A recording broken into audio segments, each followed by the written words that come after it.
Salam sejahtera buat kita semuanya. Berjumpa kembali pada pembahasan propeller teori section yang ke-6 thrust and torque, part yang ketiga torque meter.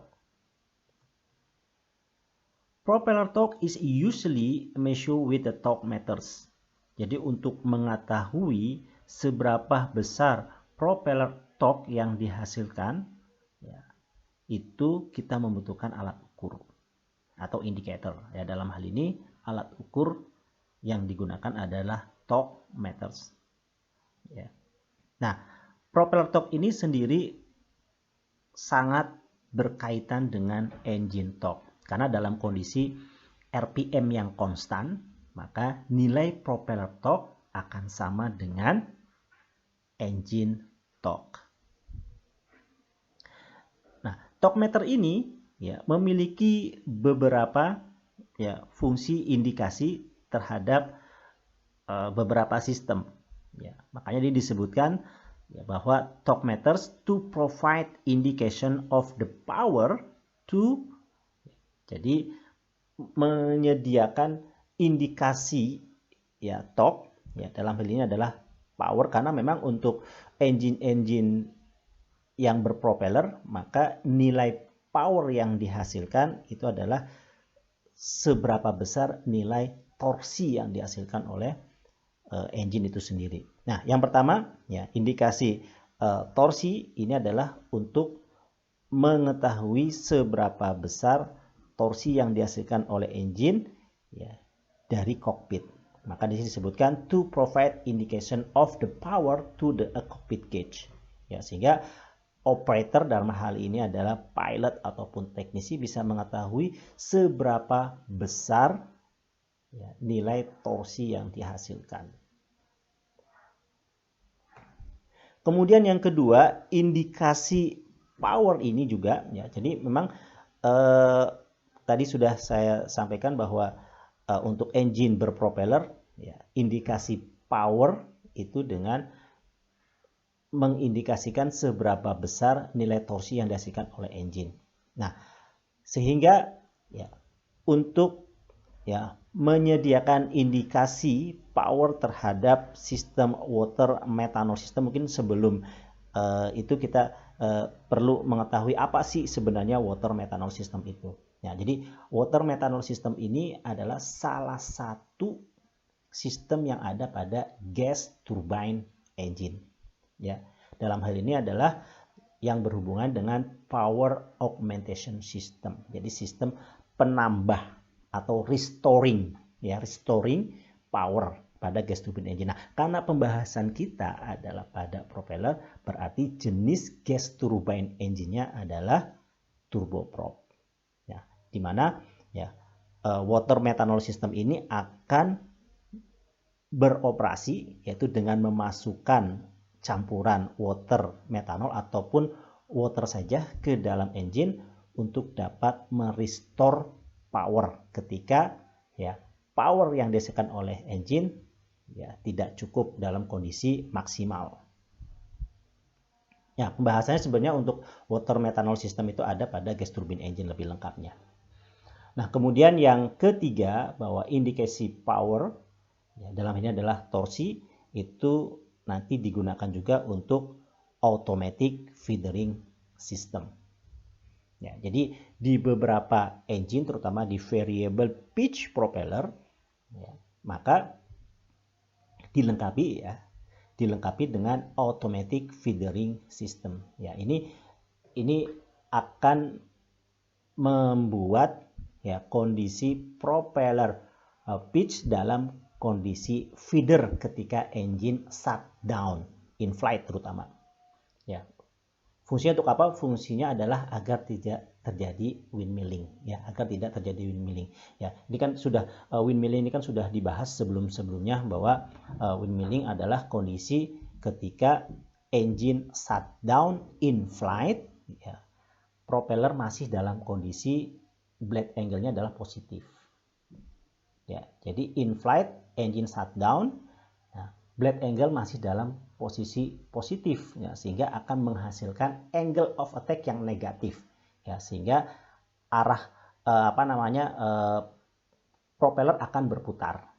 ya, tetapi sekarang kebalik, ya, propeller yang memutar engine, dan ini akan menghasilkan drag yang besar, terutama kalau misalkan terutama pesawatnya adalah kalau misalkan twin engine, ya, kalau salah satu dari engine shutdown, nah berarti engine yang shutdown ini adalah kondisinya high drag, ya, dragnya besar sekali, ya, sedangkan engine yang satunya menghasilkan thrust, ini akan sangat berbahaya. Maka ya dalam kondisi seperti itu, ya, engine atau propeller blade harus diposisikan dalam posisi feeder, yaitu searah dengan longitudinal axis of aircraft, ya, sehingga dragnya bisa diminimize. Nah, pengoperasian automatic feedering system ini harus dihubungkan dengan indikasi torque. Ya, jadi kalau engine shutdown berarti kan torque-nya kan rendah, ya, sehingga itu akan memerintahkan sistem untuk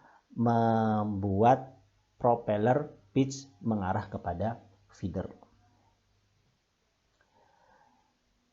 There are basically two types of the torque metering system. Jadi secara basic ada dua tipe dari torque metering system. Yang pertama yaitu hydromechanical, kemudian yang kedua adalah electrical. Nah, ini kalau kita lihat gambar yang ada di slide ini, ada tiga bentuk dari torque meter.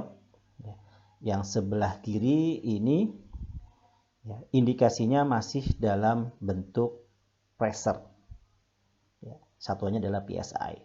Nah, sedangkan untuk yang di tengah ini adalah instrumen untuk dua engine, ya, jadi dua engine pada satu instrumen, ya, maka sering disebut sebagai multi display. Ya, sedangkan ini satuannya torque-nya, ya, satuannya adalah persen. Nah, ini satuannya adalah persen.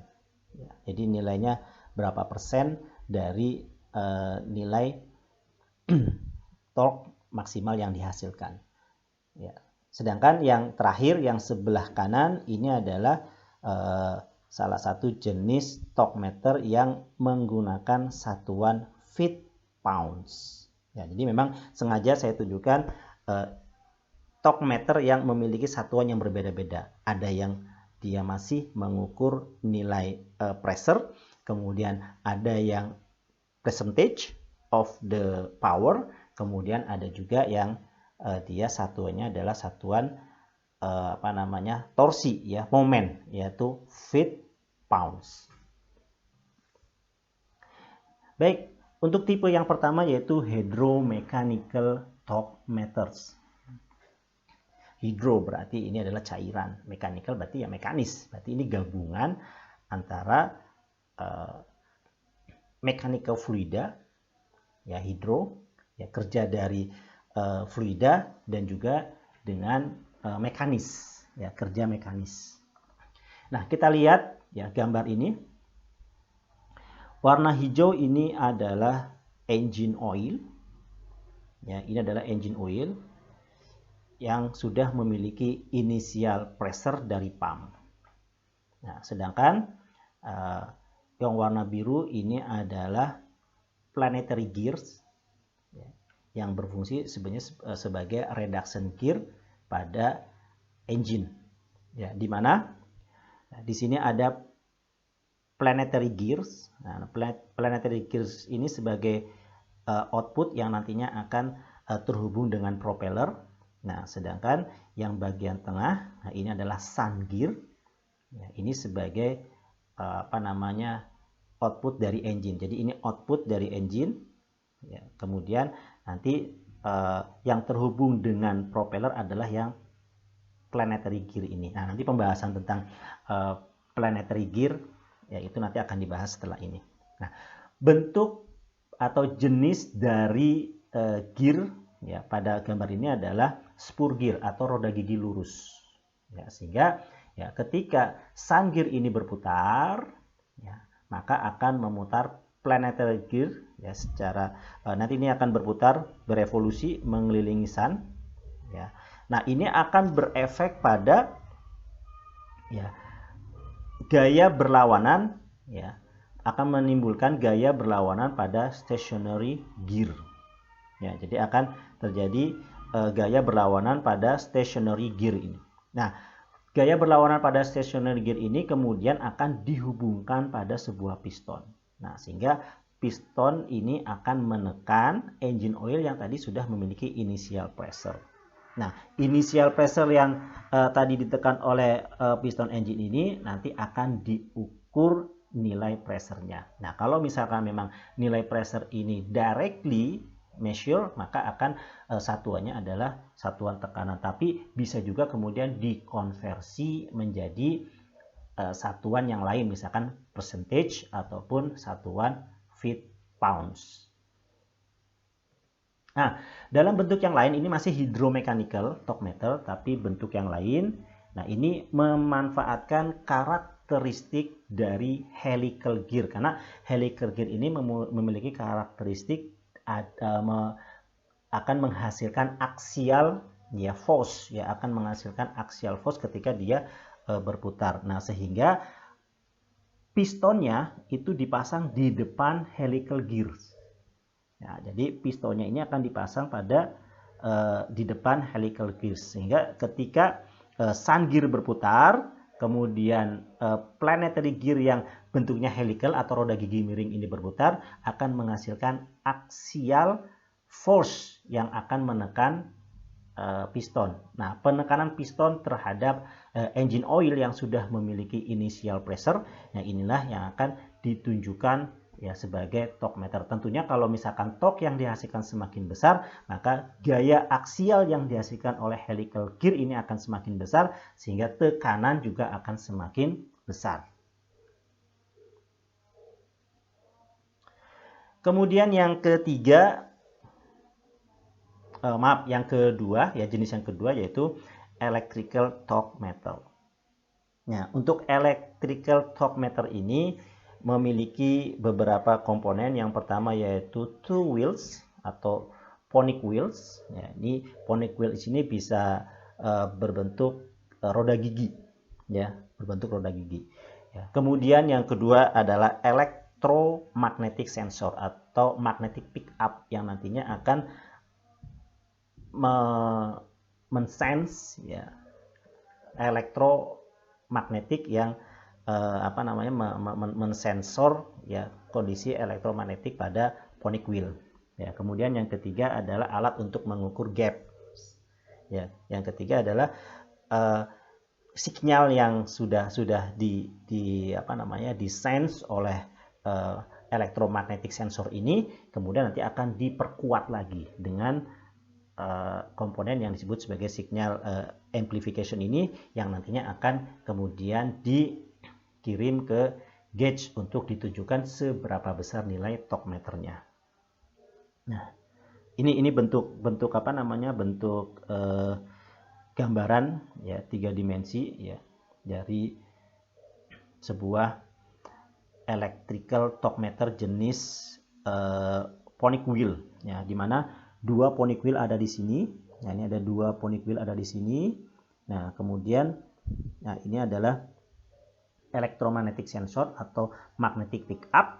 Nah, jadi torque signal di sini nanti akan dilengkapi dengan amplifier yang berfungsi untuk menguatkan signal yang disense oleh electromagnetic sensor, yang kemudian akan dikonversi menjadi penunjukan pada indikator. Nah, bagaimana cara kerjanya? Nah, cara kerjanya adalah ini dua buah ponic wheel, di mana satu bagian ini akan terpasang pada terhubung dengan propeller, kemudian satu bagian lagi, misalkan A ini dia akan terhubung dengan propeller, sedangkan yang bagian B ini akan terhubung dengan output engine. Nah, ketika terjadi torque, maka akan terjadi pergeseran dari ponic wheel ini.